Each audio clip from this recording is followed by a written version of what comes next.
So that's the basics of messing around with filling a collection. It doesn't really help us get stuff out of the collection easily. Now, the exact wrong way to get stuff out of the collection is to just remove everything. So one of the things I want to point out here, in the remove feature, you can see remove true or false. In a list, I can remove from a specific person, specific spot, and then I can pull that object out from that spot as it goes. You can do that. You could loop through the size of the list and keep on doing that. The best way to deal with the collection, though, especially a base collection, and we can go back to a collection if we so chose here. I think I will. Go back to a base collection. We'll take this one out of there. Is to use an iterator. So the iterator, and I showed you one example inside the slides. I want to just show you the basics of an iterator too, just to show you it's not tied to a for loop in any way. So the iterator, we'll call it iterator. Put the long term out there, is equal to c.iterator. So every one of these collection classes has an iterator. And so now we have the iterator. We can go through a bunch of different methods inside of here. So we can say for each remaining item, like we saw before, we can do some action. We can go through a list and then continue on. Or we can just do that in the collection itself for everything. The most important thing we can say is has next. Is there more stuff inside of here? Or we can go to the next one inside of here.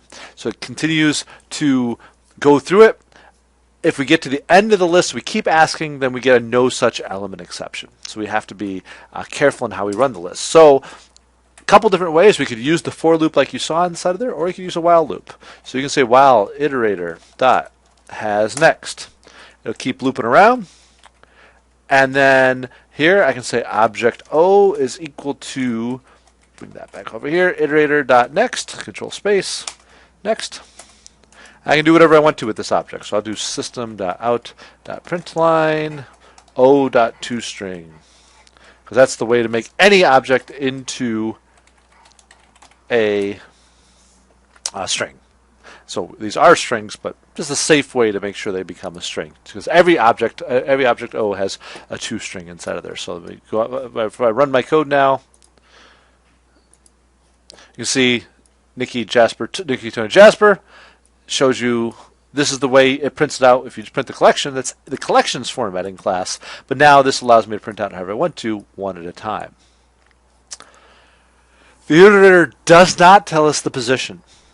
It doesn't tell us which one's 0, 1, 2, 3, 4, because that doesn't mean anything unless you know you have a list. It doesn't mean I couldn't keep track of that on my own. I could, for some reason, let's just say I wanted to print them out in some sort of order. I could say int I is equal to 1. We'll start at 1, and then we'll say I plus, and put a space inside of there, and this would print out I is equal to I plus 1.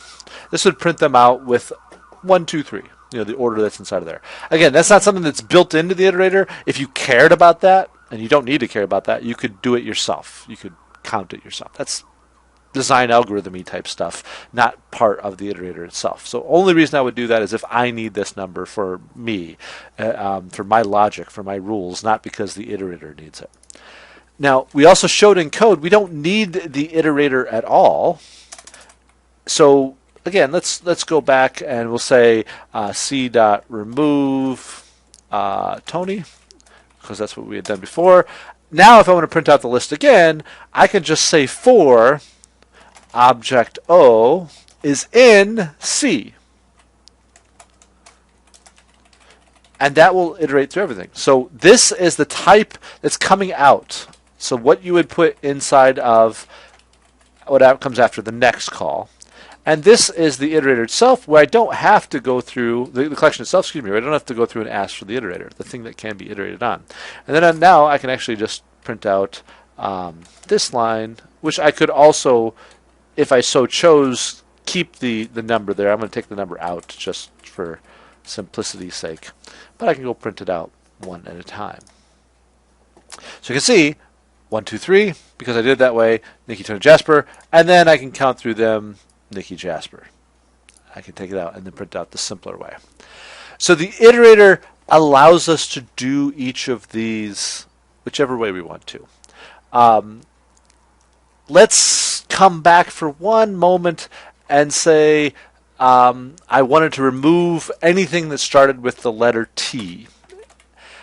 I could not do that, as I said, if O dot toString dot starts with T.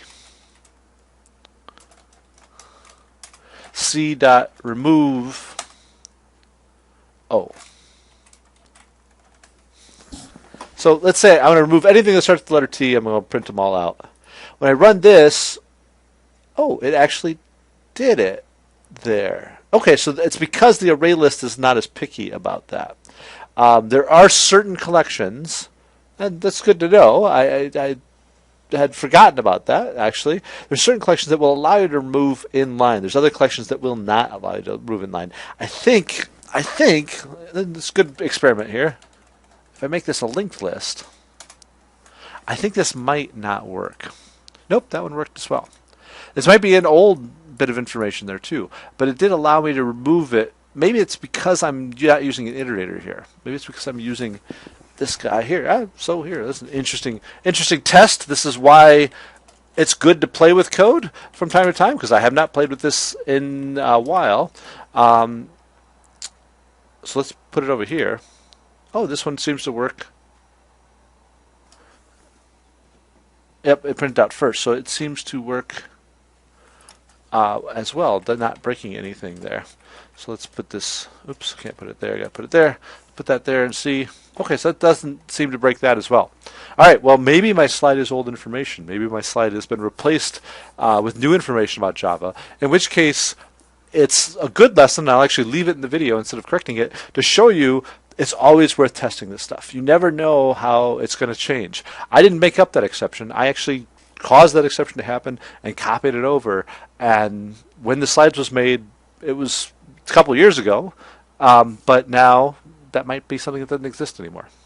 So it's worth you playing with these things to understand how it actually behaves in different circumstances. Even if you think you know how it's going to work, sometimes you'll find out something new. Now, there's one other iteration here I want to do with this. I want you to understand the idea of collections and generics, and then we'll talk about putting it into your project.